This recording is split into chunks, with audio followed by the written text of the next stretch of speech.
roubará o homem a Deus? No entanto, você roubou de mim. Mas você me pergunta, em que te roubamos? Nos dízimos e nas ofertas. Você está amaldiçoado com uma maldição, porque você me roubou.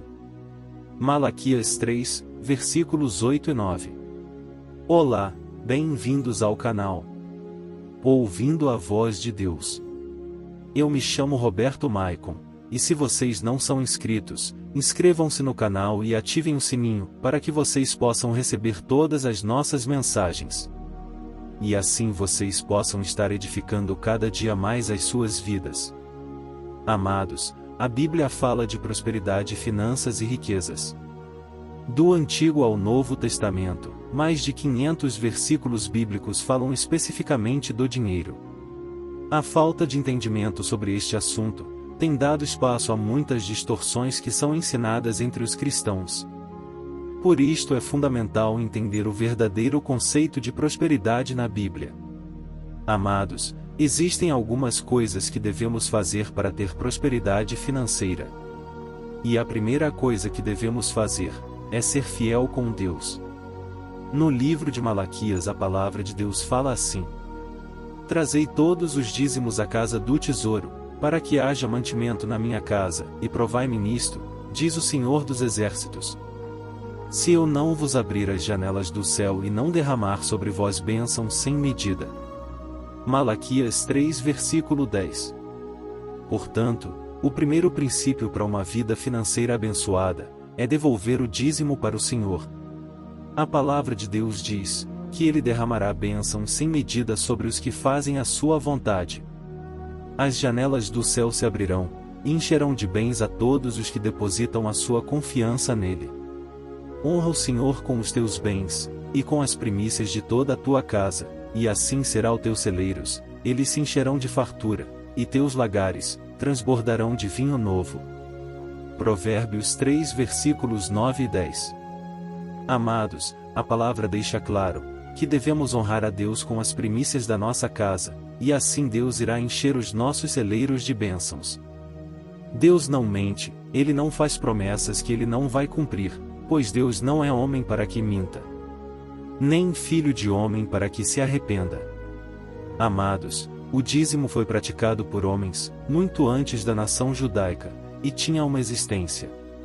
A doação de 1/10 de todos por Abraão, e a Melquisedeque, é o primeiro registro de dízimo no Velho Testamento. É um modelo para nós, pois temos Abraão como exemplo, pois ele está livre de todas as objeções que são feitas contra o dízimo, sobre o fundamento de que é uma instituição judaica. Mas o sistema do dízimo não se originou com os hebreus. Desde os primeiros tempos, o Senhor afirmou o dízimo como seu, e esse pedido foi reconhecido e honrado. Abraão pagou o dízimo a Melquisedeque, o sacerdote de Deus.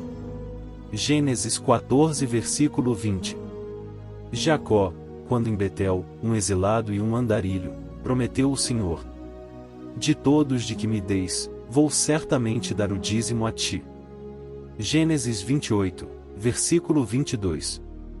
Quando os israelitas estavam prestes a ser estabelecidos como uma nação, a lei do dízimo foi reafirmado como um dos estatutos divinamente ordenada, mediante a obediência que sua prosperidade dependia.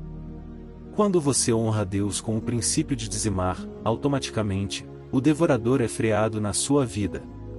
Na verdade, à medida que você dizima e oferta, o devorador não pode mais permanecer com você. De acordo com a palavra de Deus, o dízimo é um decreto no mundo espiritual, que traz como consequência a fé e fidelidade. E a semente da oferta é um decreto, que traz como consequência a prosperidade e riqueza. E as primícias é um decreto no mundo espiritual que desatam santidade. A santidade é a legitimidade de nos tornarmos sócios do caráter divino. Quando você tem o caráter de Deus, tudo o que você faz prepara os trilhos para você correr rumo à prosperidade e à riqueza. Honrando para ser honrado. Algumas pessoas dependem de sorte, mas os filhos de Deus dependem de bênção. Sorte e bênção são coisas muito diferentes. e a bênção sobre os filhos de Deus, muda a sorte, pois é o que está escrito em Jó. E o Senhor virou o cativeiro de Jó, quando orava pelos seus amigos.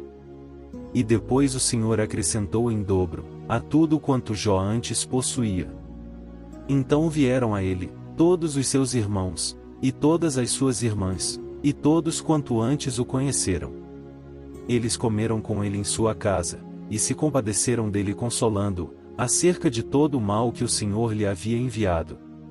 E cada um deles lhe deu uma peça de dinheiro, e um pendente de ouro. E assim abençoou o Senhor o último estado de Jó, mais do que o primeiro. Pois teve 14.000 ovelhas, e 6.000 camelos, e 1.000 juntas de bois, e 1.000 jumentas. Também teve 7 filhos e 3 filhas. Jó 42, versículos 10 e 13. Amados, Jó era fiel, íntegro e temente a Deus, por isso que ele era muito abençoado. Temos outros personagens bíblicos, que eram fiéis nos dízimos e nas ofertas, e que também eram muito abençoados. Abrão, também Jacó, e o próprio José que virou governador do Egito. Todos esses outros eram fiéis a Deus, e por isso eles prosperavam. Quando Deus fala, Ele mesmo cumpre sua promessa. Dízimo é atitude de fé. A única forma de agradar a Deus é colocar a fé em evidência. À medida que nos entregamos ao Senhor, tudo o que temos é dele, e tudo o que é dele, também é nosso. Quando devolvemos o dízimo, e entregamos a oferta e a primícia, entramos na porta da honra. Deus não mente em suas promessas, pois é fiel sempre. E o maior prazer do coração de Deus como Pai, é saber que estamos bem e prosperando, porque somos homens de honra. Deus não brinca com a sua fé e não brinca com a igreja. O que você tem orado, clamado diante de Deus, se estiver em linha com a palavra, Ele fará. Tudo o que precisamos é honrar a Deus, pois Ele é digno de receber honra, majestade, poder, soberania e exaltação. Não há Deus como o nosso Deus. Não há Senhor na terra como o nosso Senhor. Se você honrá-lo, Ele o honrará. Temos que parar de roubar a Deus, e ser fiel e acreditar nele, para que Ele possa abençoar as nossas vidas. Roubará o homem a Deus? No entanto, você roubou de mim. Mas você dizeis, em que te roubamos? Nos dízimos e nas ofertas. Você está amaldiçoado com uma maldição, porque você me roubou. Malaquias 3, versículo 8 e 9. Esse versículo deixa claro, que se não fomos fiéis nos dízimos e nas ofertas, estamos roubando a Deus. E sendo assim, abrimos uma brecha para o devorador. Comece a dizimar que você vai ver, que o seu carro irá parar de quebrar, o seu chinelo irá parar de arrebentar, a sua TV não vai mais queimar, e com certeza a sua vida irá mudar. Tenha certeza, Deus vai repreender o devorador em sua vida. Muitas pessoas têm sido roubadas por não terem o conhecimento dessa situação. A palavra de Deus nos adverte sobre o devorador. Amados, nunca devemos esquecer que tudo é de Deus. Pois Ele é dono do ouro e da prata. Minha é a prata, e o ouro é meu, diz o Senhor dos Exércitos. Ageu 2, versículo 8. A vida financeira deve ser planejada, e isto é um princípio bíblico. Praticar o planejamento financeiro não é falta de fé, ou duvidar do cuidado divino, mas é obedecer à própria palavra de Deus. Tiago ensina que o planejamento correto é aquele que considera a soberania divina. Isso significa que devemos planejar, mas não podemos nos esquecer de que somos dependentes e submissos à vontade de Deus. Tiago 4, versículo 13 e 15. Jesus falou muito claramente sobre a importância do planejamento na parábola do construtor da torre. Apesar de o significado da parábola não estar relacionado especificamente à prosperidade e vida financeira, é possível tirar de sua mensagem duas importantes lições nesse sentido. Em primeiro lugar, um homem sábio planeja e se prepara para a construção de seu empreendimento. Em segundo lugar, aquele que não calcula os custos de suas obras, faz papel de tolo. Lucas 14, versículos 28 e 29. Mordomo. Quando ouvimos esta palavra, vem à mente uma figura antiquada. Uma pessoa de idade vestida com um fraque, servindo refeições em um castelo. Ou, em muitas vezes, o culpado dos crimes, cometidos em histórias policiais. A palavra mordomo, entretanto, significa simplesmente administrador. No livro de Gênesis, 39 versículo 4, lemos que José recebeu a confiança do alto oficial, da corte de Faraó. De modo que o fez mordomo da sua casa, e entregou na sua mão tudo o que tinha. Temos outros exemplos também na Bíblia, entre esses, o do eunuco, alto oficial etíope. Atos 8 versículo 27. A quem Filipe pregou o Evangelho. Ele é chamado de mordomo principal da rainha da Etiópia. Veja a extensão de suas responsabilidades no próprio verso, pois ele era superintendente de todos os seus tesouros. Ser mordomo é algo muito importante. A palavra no original grego significa literalmente aquele que coloca a lei na casa, ou o que administra a casa de acordo com a lei. Mordomia é o exercício dessa capacidade de administração. Essa palavra é ouvida com frequência em igrejas, normalmente referindo-se às obrigações sobre contribuições. O seu sentido, entretanto, é muito mais amplo. Da mesma forma como Potifar colocou nas mãos de José a administração de todos os seus bens, Deus, ao criar o homem, colocou em suas mãos toda a criação para ser administrada. Você pode constatar isso, lendo em Gênesis 1, versículo 28. Então Deus os abençoou e lhes disse: frutificai e multiplicai-vos, enchei a terra, dominai sobre os peixes do mar, sobre as aves do céu, e sobre todos os animais que se arrastam sobre a terra. Nesse sentido, somos mordomos de Deus, sobre o tempo que recebemos dele, sobre os bens que ele nos dá, e sobre tudo mais que ele nos concede, em nossa vida. Portanto, na definição de mordomia, está o conceito de responsabilidade.